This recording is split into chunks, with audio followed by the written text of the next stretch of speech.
सभी भक्तों को नमस्कार। आज हम सुनने जा रहे हैं भगवान जगन्नाथ की पावन और दिव्य कथा, जो ओडिशा राज्य के पुरी धाम से जुड़ी हुई है।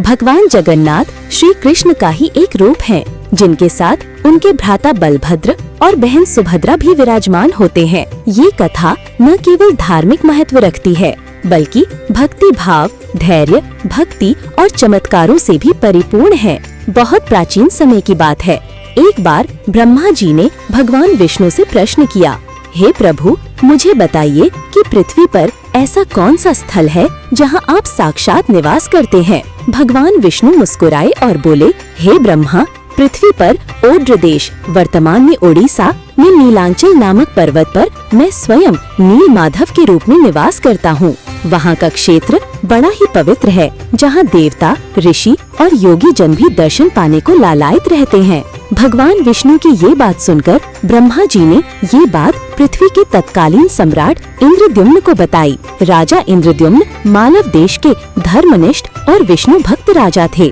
जब उन्होंने नील माधव की बात सुनी तो वे उन्हें खोजने के लिए बेचैन हो गए। राजा ने अपने मंत्री विद्यापति को भेजा, जो जंगलों, पहाड़ों और नदियों को पार करते हुए सबारा जाति के एक प्रमुख व्यक्ति विश्वासु के पास पहुँचे। लेकिन विश्वासु भगवान नील माधव के स्थान को गुप्त रखते थे। बहुत आग्रह करने पर उन्होंने विद्यापति को वहां ले जाया, जहां भगवान नील माधव जंगल के भीतर एक गुफा में एक विशाल शिला रूप में विराजमान थे। जब राजा इंद्रद्युम्न स्वयं वहां पहुंचे तो भगवान नील माधव अंतर्धान हो चुके थे।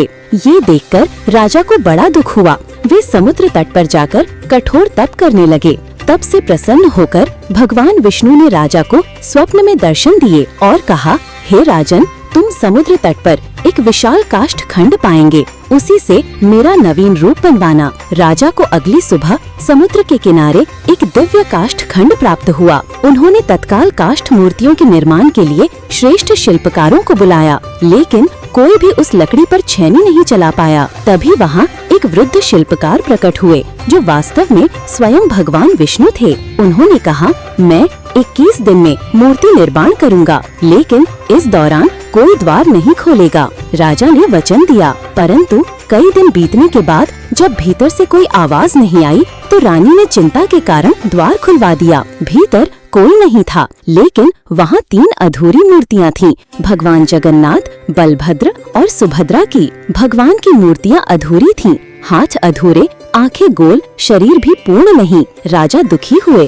परंतु तभी आकाशवाणी हुई, हे राजन, यही मेरा दिव्य रूप है। ये रूप पूर्ण से भी अधिक पूर्ण है। इसी रूप में मैं सदा पुरी में वास करूंगा और सबको दर्शन दूंगा। राजा ने उन मूर्तियों की विधिवत स्थापना करवाई और एक विशाल मंदिर का निर्माण करवाया। यही स्थान आज पुरी का प्रसिद्ध जगन्नाथ मंदिर कहलाता है।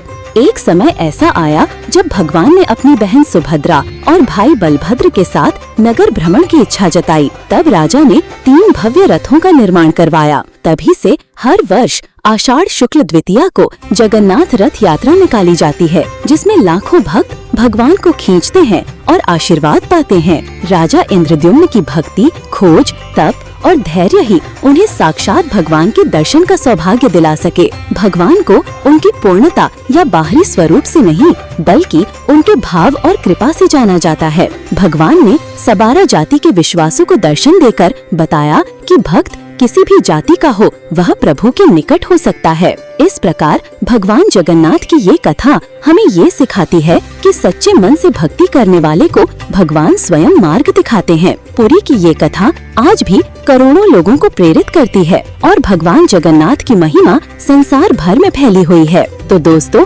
आपको ये कहानी कैसी लगी? क्या आप ऐसी और भी रोचक और ज्ञानवर्धक कथाएं देखना और सुनना चाहेंगे? तो सब्सक्राइब करना ना भूलें और कमेंट में जरूर बताएं कि ये कहानी आपको कैसी लगी और कौन सी अगली भक्ति कथा आप सुनना चाहते हैं। प्रणाम। जय जगन्नाथ।